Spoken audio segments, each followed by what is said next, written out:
Now. On 105.9 FM and streaming worldwide on the WMAL app. O'Connor and Company. Well, what a day this is going to be. It's 5:06 right now. Thanks for tuning in to O'Connor and Company. Julie Gunlock, you got what you wanted. We have snow everywhere. Congratulations. I hope you're happy. I am. You seem happy. It is lovely to look at. I'll take note, though, quickly. How much time did you actually spend outside the warm, cozy comfort of your home? Not a lot, okay? But that would be zero. Not a lot. You have not stepped out. I have 3 boys. Why would I go outside? Warm house. Yes. Looking at everybody else do the miserable task of clearing outside. I made a nice bolognese sauce. There you go. I did. All right, listen, guys. I can't stress enough how busy this morning is going to be because of the road conditions. We're going to be all over your traffic nightmares as they develop, since it's still coming down. There's still some horrible conditions in various areas of the district, Montgomery County, Frederick County, down into Virginia. We're going to cover that for you and give you all the updates on what the roads are looking like and what you should avoid, which is, leaving the house in general. So we've got all that. Plus, by the way, last night, Iowa caucuses and huge developments in the race for the Republican nomination, such as it is. We'll give you all of those details and the outlandish media reactions to Trump winning the Iowa caucus. Plus, in addition to that, was the Emmys last night. Huge news in the entertainment world. And, oh, by the way, in the Middle East yesterday, we had an incredible increase of hostilities with an American-owned cargo ship attacked by a Yemen missile strike. It was burning as it floated on the Mediterranean. And then we had the Iranians claiming responsibility for shooting missiles at our consulate in Iraq and at our base. So this is one of the most serious moments in international conflict. We finally have a Secretary of Defense back off the bench. President Biden is incoherent, and we're in the process of choosing a new leader. Things can't be more important right now. And we're going to cover all of those things for you. And hopefully have a little fun while we're doing it. Let me give you a quick rundown, other than just, checking in on the roads and the weather throughout the morning with all the experts.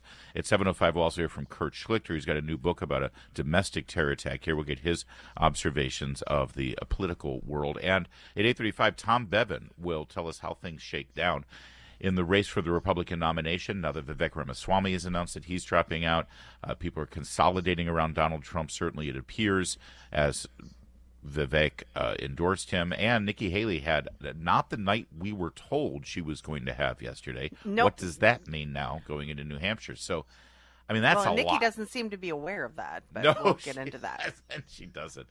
That's a lot. Real fast, though, I do want to address the thing that's most important to you right now, and that is my commute, your commute.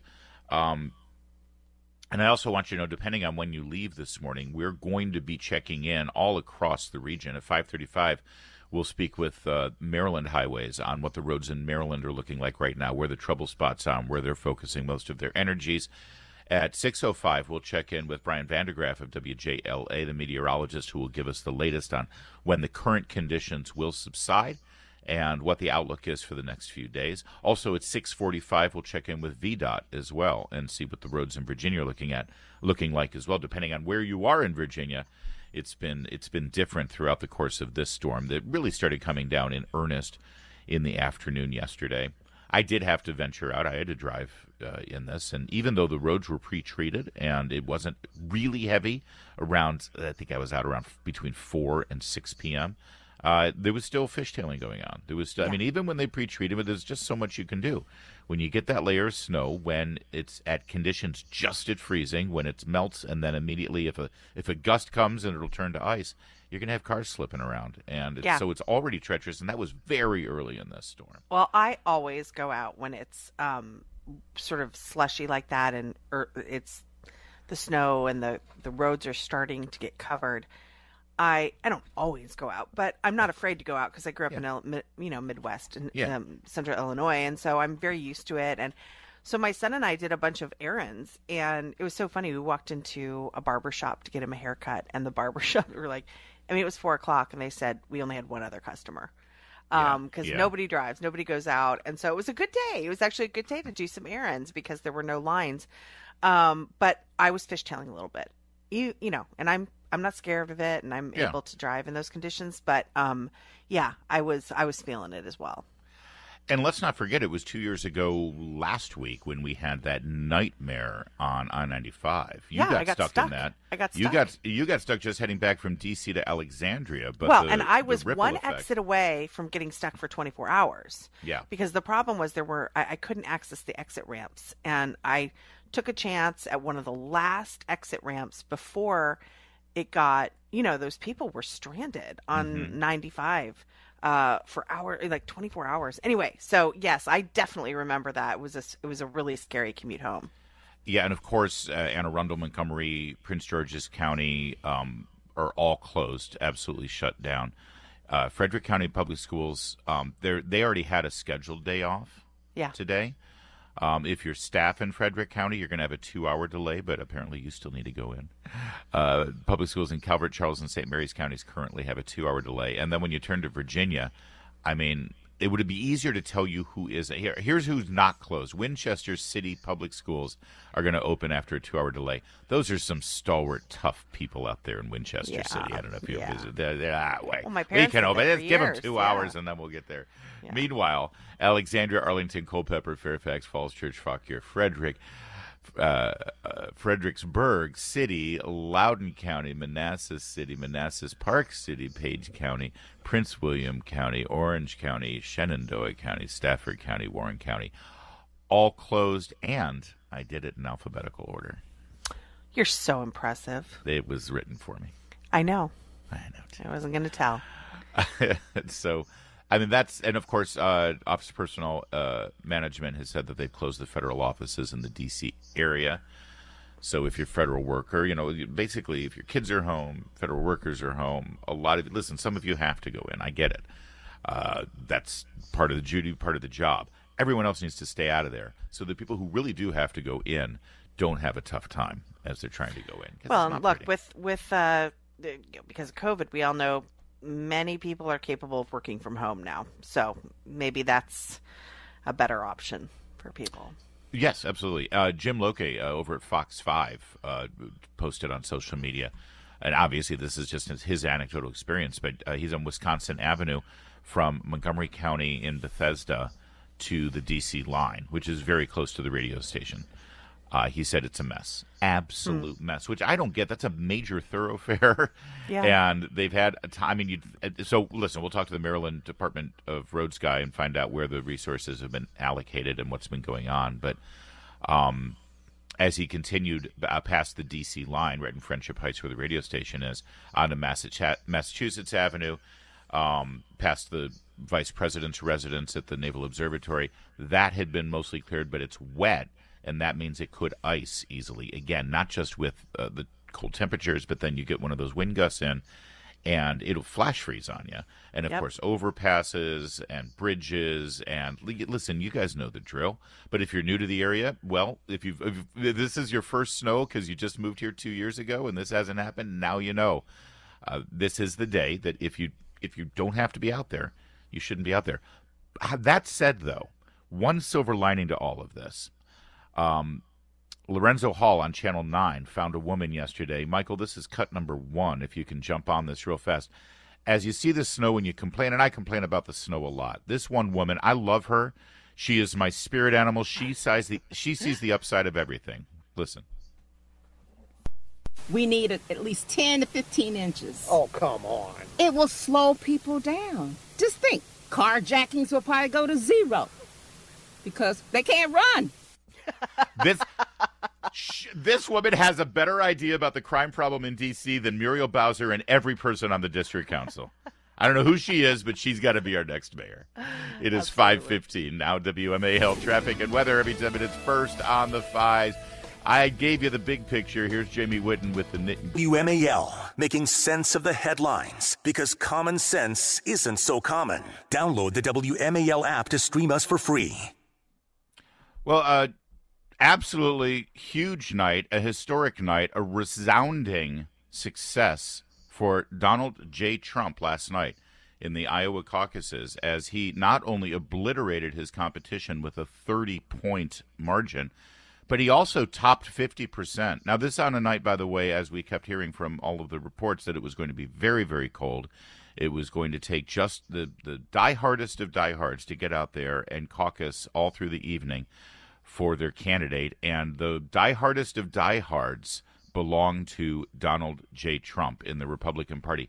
This is after hearing that Democrats were mobilizing to come out for Nikki Haley, that independents were coming to mobilize for Nikki Haley. We were told that Nikki Haley was going to shock the world yesterday and come in not just in second place, but in a close second to actually chip away at Donald Trump's command of this race. And none of that happened. Donald Trump, final tally is just around 51%. That's absolutely devastating for everyone else in the race. Frankly, I got to say, because of the huge expectations ladled upon Nikki Haley, Ron DeSantis coming in second place at 21% actually is a respectable performance, I suppose. But at this point, he put all of his money and all his energy into Iowa, Julie, and he, bragged about how he went to every county, that this was where he actually sort of neglected New Hampshire for the sake of making a splash in Iowa.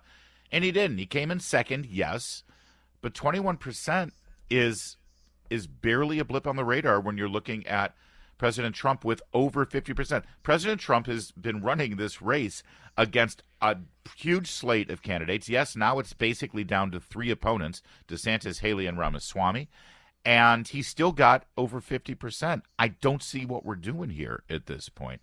Nikki Haley in third with 19. Vivek Ramaswamy had a distant fourth-place finish with 7%. He also announced that he is suspending his campaign and he is endorsing Donald Trump. So going forward, Julie, do you see this as the two-man race that Nikki Haley claims it is? No, which is hilarious, by the way. Nikki Haley comes in third and then gets up on the podium and says, this is clearly a two-person race. Okay, well, you're not a part of that if it's only 2 people, since you... I just felt like, did anyone tell her she's third? I mean, what a weird statement to make when you're third. But, yeah, I find this really interesting. I also find the breakdown to be interesting. He definitely... Donald Trump was very popular with boomers. Maybe that's not a total baby boomers. Maybe that's not a surprise to some. But he won, DeSantis won the youth vote, 17 to 24, which I think is like a good thing. It's a positive outcome. I also find it interesting, and I don't know how you feel about this, and I don't know if you think this is significant, but apparently it was the lowest turnout since 2016 is what I read. And, of course, the MSNBC types are saying, see, it doesn't really count because no one showed up. I don't know about that. But I do think that that's something to note and to consider as possibly skewing the numbers a bit. Perhaps, but they certainly skewed in the direction of Donald Trump, a man who was president 4 years ago, who has, just sort of, if you're trying to beat Donald Trump, you need to do better than 21% in the Iowa caucuses. A landscape that is actually made to order for an upstart campaign. I thought Trump's speech was dead on. It was it's time to put away our toys, come together for one mission. Smart message. Yeah, absolutely. And we're going to give you some of the audio of Donald Trump yesterday. We'll give you some audio from Nikki Haley. Trump's speech was pretty funny. We'll also get you some of the members of the media who are reacting to it. And yes, the MSNBC reaction is pretty much what you'd expect. But looking forward into New Hampshire, the latest poll from CNN tells you that it's close between Trump is sitting at 39, Haley at 32, and DeSantis at 5.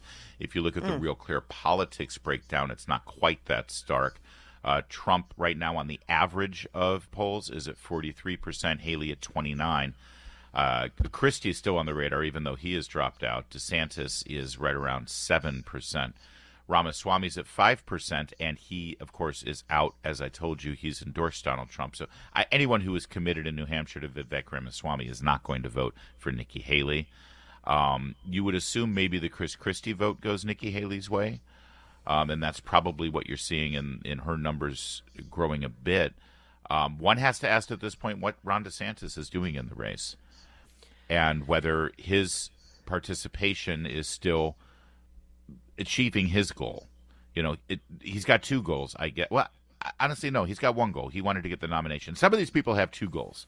They either want to get the nomination or they just want to keep Donald Trump from getting the nomination, right? That was Chris Christie's goal. Neither of those were coming to fruition. At this point, one wonders if Ron DeSantis is reassessing things, considering it appears, going to have a very bad night in New Hampshire.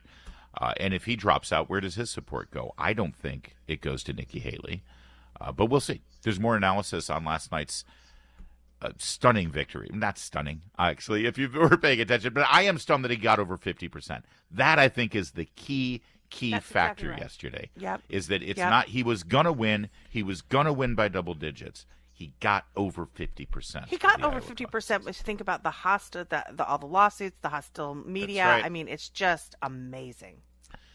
You'll hear from him. You'll hear from the other candidates. You'll hear from some of the analysis. You also hear what Joe Biden had to say, dividing us once again. Every opportunity he's got. We'll tell you that, too, in a busy morning. All straight ahead. It's 5:24. Listen, we're going to be covering the Iowa caucuses as the day goes on, including the audios we promised from last night's victory speeches and concession speeches. I want to give you one data point from the Wall Street Journal, though. Get this. Again, countering all the hype we heard going into yesterday. Donald Trump won 32% of college graduates compared to Nikki Haley with 30%. He beat Haley 45-33 among self-identified moderates, and he won the largest share of voters who said they lived in urban or suburban communities. All the people we were told were going to vote for Nikki Haley. It was a romp. It was an absolute romp from Donald Trump yesterday. It's 5:30. Let's get you up to date. WMAL-FM, Woodbridge, Washington, a Cumulus media station. Making sense of the news. News Talk 105.9. News now. On 105.9 FM and streaming worldwide on the WMAL app. O'Connor and Company. It's 5:36. It's O'Connor and Company, and we are just flying along here already on a super busy Tuesday morning, from the Iowa caucus results last night to the hostilities in the Middle East, to the Emmy Awards, and of course to the unbelievable winter storm that we're in the middle of right now, and how it's going to affect your schools, your work, and your road closures. You're right where you need to be. It's O'Connor and Company all morning long. Coming up throughout the morning, we'll check in with Maryland Highways and VDOT, plus our friends over at WJLA for the weather outlook. Also at 7:05, Kurt Schlichter, and then at 8:35, Tom Bevan on the presidential political scene, as we've been laying out for you. Right now, though, let's get right into it. Because the roads are dangerous, and you only need to go out there if you're absolutely essential and necessary. The school systems all across Maryland have pretty much closed down, so you don't have to get your kids out there. But if you do need to get out, let's check in and find out what you should be looking out for with Charlie Gischler, Maryland State Highway Administration. Well, you got last year off, pretty much, Charlie, so now it's time to get into it. Yeah, I knew we were going to get paid back eventually. That's right. So tell me about the strategy, first of all, with pre-treatments, knowing that this storm was coming for as long as we did, and how that has sort of harvested into better conditions than normal under circumstances like this. Yeah, so we started pre-treating on Sunday afternoon and continued through Monday morning. So we got that first layer of salt brine down, and what that does is prevent that initial bonding of snow and ice from sticking to the road. Turns it more into like a slushy situation, so it's easier for us to handle. But right now, as we're speaking, I'm at our statewide operations center looking at the state highway system, the state numbered routes. And, we're looking pretty good for the most part, but we are seeing some areas where folks might be driving too fast for conditions. So there's a closure on northbound I-97 in the Glen Burnie area. Also, if you're heading onto the Eastern Shore, northbound 301 right around Maryland 304. So if you do have to go out, we recommend you ride it out at home this morning. Let us get out there unencumbered. But if you do have to go out, make a plan. Make sure you give yourself plenty of extra time, slow speeds down, be extra cautious on elevated roadways, and go to our website. That's the biggest source of information, roads.maryland.gov.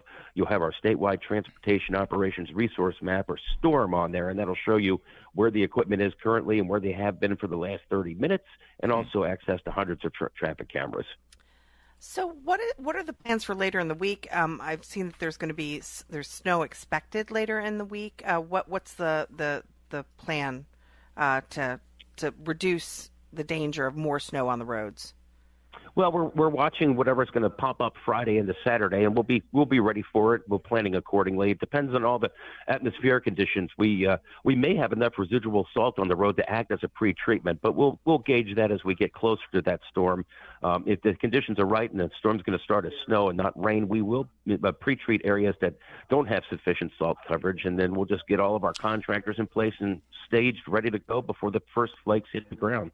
We haven't had like a voluminous dump of snow, like multiple inches within a short period of time. So is the biggest danger right now cars that get into accidents or stall out and block traffic because they've, their tires aren't ready or they haven't properly driven the appropriate speeds, and so they slick fishtail and then that backs up all the lanes? Is that the biggest trouble you're seeing? Yes.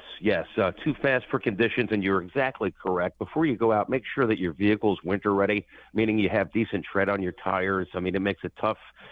Even during a summer rainstorm, when it's raining out, that increases your hydroplane risk. But yeah, we do see a lot of people going way too fast, especially on the elevated roadways. And there are some isolated incidents where we have some disabled motorists. We've got to send our highway patrols out to pull them out of ditches and that type of thing. So again, the big thing here is speed. Lower your speed significantly. And just drive extra cautious, increase your following distance and everything there with that. We're talking to Charlie Gischler from Maryland State Highway Administration. Also, can you give people a breakdown because oftentimes they'll see something, they know that there's a trouble spot, they want to be able to get it cleared, but various agencies cover various areas, right? I mean, you're in charge of the state highways, but is somebody in their neighborhood or somebody along a county road, who's the best person to call so that it goes to the right agency?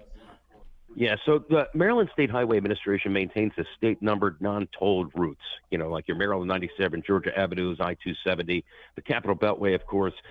If it's in your neighborhood, your best bet's to call your local county, whichever county you live in, and contact them. They'll be able to maintain their roads. And, we're all on this thing together. It's the same storm affects our roads just like it affects local roads. Yep. A couple years ago, there was a real problem on 395 and stretching into 95. People could not exit, and they were stuck for, I think, something like 18 to 20 hours. I can't remember exactly, but it was terrible. What is the plan? And that was Virginia, obviously, but what are the plans to make sure that those exit ramps are cleared so that people can get off the interstate if it starts to get bad? That's a great question. When something like that happens in Virginia, do you guys take that as like okay, let's learn our lessons from this if it happens to us? Well, what we do here is all of our drivers have a pre-designated route. So it takes about 30 to 40 minutes to go ahead and make a complete pass like that. We do have contingencies in place with our highway response technicians that go out, our chart patrols. So if we see a trouble spot, we can get in there and pull somebody out, immediately treat the road and get that lane moving again. Time is of the essence with that, because when it's snowing an inch an hour, that's all the difference in the world. If you can't get that vehicle out of there and get that lane open and treated, then it just piles up in front of it. So we do have contingencies in place. All right, Charlie Gischler, it's go time. I know you've been waiting for this, so I'll let you get back to it. It's going to be a busy morning and into the afternoon for you. Thank all the team there, by the way, for working so hard to get us back on the road today. Thank you so much.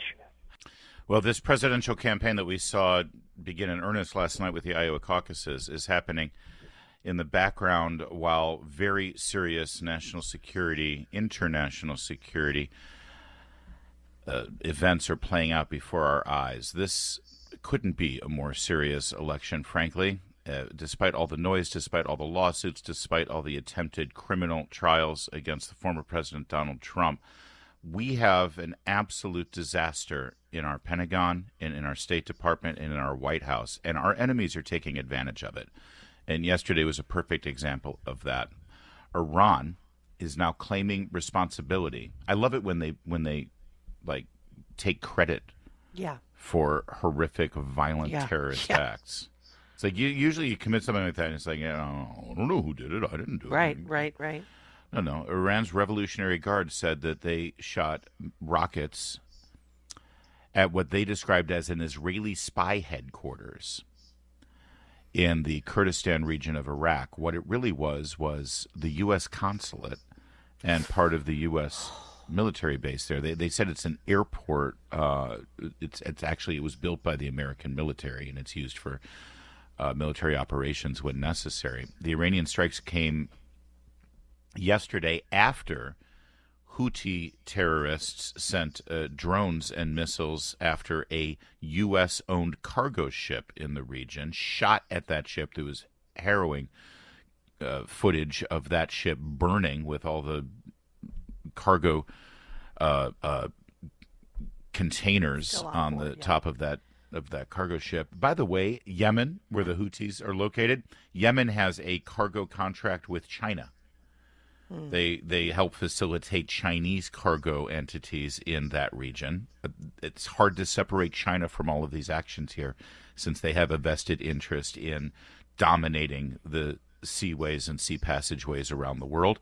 When you see their puppets, the Yemeni government and the Houthi terrorists, going after a U.S.-owned cargo ship, this is a much larger issue than just response to the Gaza terrorist attacks on October 7th and ongoing tensions with Iran.